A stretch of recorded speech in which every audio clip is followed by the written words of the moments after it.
नीतीश कुमार बुधवार को पटना में एक कार्यक्रम में पहुंचे थे, जहां उन्होंने कई अहम मुद्दों पर बात की। इन्हीं में से एक था बिहार की सड़कों से जुड़ा मुद्दा। सूबे में सड़कों का हाल किसी से छुपा नहीं है। हालांकि कई जगहों पर सड़कों का निर्माण कार्य करवाया जा रहा है, लेकिन ये काम भी राजनीति की चपेट में आ ही जाता है। सीएम नीतीश ने अपने अधिकारियों को सख्त हिदायत दी कि सड़कों का निर्माण ठीक से करवाया जाए। उनका कहना था कि जो काम हो रहा है उसकी जानकारी लोगों को भी होनी चाहिए। गांवों को जोड़ने वाली सड़कों के अलावा दूसरी सड़कों का काम भी तेजी से होना चाहिए। जो आप काम करते हैं अपने तरफ से, तो इन सब चीजों को तो लोगों को मालूम ना होना चाहिए।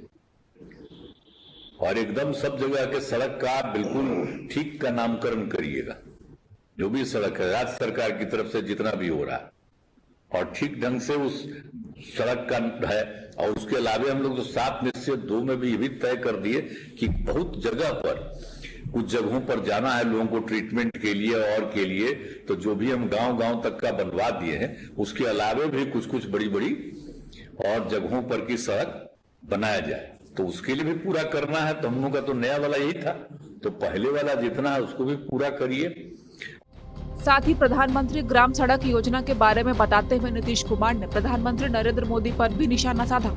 उन्होंने कहा, पहले अटल जी की सरकार ने तय किया था कि प्रधानमंत्री ग्राम सड़क योजना में पूरी मदद केंद्र सरकार करेगी, लेकिन अभी जो चल रहा है उसमें 60% केंद्र सरकार देगी और 40% राज्य को देना होगा।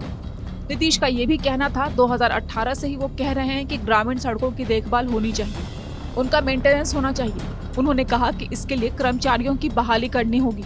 नीतीश के बयान से साफ था कि उन्हें सिर्फ सड़कों के काम की ही नहीं, सड़कों के नाम की भी चिंता है। नीतीश को सड़कों की चिंता थी ही, उनका ध्यान आने वाले चुनावों पर भी था। उन्होंने साफ कहा कि काम जल्दी होने चाहिए, क्योंकि चुनाव कब हो जाएं कोई नहीं जानता। नीतीश के इस बयान के बाद बीजेपी उन पर हमलावर है। गिरिराज सिंह ने तो उन्हें भविष्यवक्ता तक बता दिया। कैसे देखते हैं? क्या मतलब हो सकता है वो भविष्यवक्ता भी हो गए हैं, उनको मालूम है कि उधर चल हमें तो नहीं मालूम। वो आजकल भविष्यवाणी भी करने लगे हैं। देहात की कहानी है, अपन बियाह में सूरदास के बट्टू है। अपना तो बिहार चल नहीं रहा है ठीक से, और दूसरे सब चीज पर टिप्पणियां करते हैं। मीडिया में बने रहने के लिए, सुर्खियों में रहने के लिए कुछ ऐसी बात बोलो जिसका कोई सिर पैर नहीं है, जिसका कोई आधार नहीं है। उन्हीं से पूछिए ना कि नरेंद्र मोदी को इनको सूचना मिली है क्या कि नरेंद्र मोदी को ऐसा सोच रहे हैं, कर रहे हैं। अगर वो इस तरह की बात नहीं बोलते तो सुर्खियों में तो नहीं रहते वो। इसलिए जिसका कोई आधार नहीं, जिसका कोई सिर पैर नहीं है, उस तरह की बातों को बोलना। अब उनके दिमाग में कहीं ये हो सकता है कि विधानसभा का चुनाव पहले कराना चाहते हो, तो मुझे नहीं मालूम है। लेकिन लोकसभा का चुनाव समय से पहले होगा और इसकी जानकारी नीतीश कुमार को मिल गई, तो यूं ही कुछ बोल देना, एक हवा में पत्थर फेंक देना ताकि मीडिया में बने रहें। इसके अलावा तो कोई, मुझे नहीं लगता है कि इसका कोई बेसिस या कोई आधार है। माननीय मुख्यमंत्री जी, आप इतना डरे हुए हैं क्यों चुनाव से? आपको जनता से इतनी घबराहट क्यों है, डर क्यों है? आप घबराइए मत। निर्वाचन आयोग समय पर ही चुनाव कराएगी।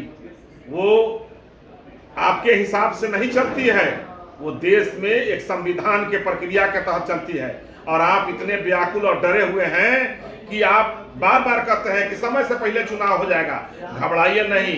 ये बिहार में जैसे आप सियासी फ्रॉडिज्म से सरकार चला रहे हैं, वैसे नहीं होगी। ये पूरा प्रक्रिया के साथ जो भारत के संविधान के तहत ही निर्वाचन आयोग लोकसभा के चुनाव कराएगी। चुनाव से पहले इस तरह के बयान सामने आना हैरत की बात नहीं है। आखिर पक्ष विपक्ष का एक दूसरे पर वार पलटवार करना ही तो आज के वक्त में राजनीति कहलाती है।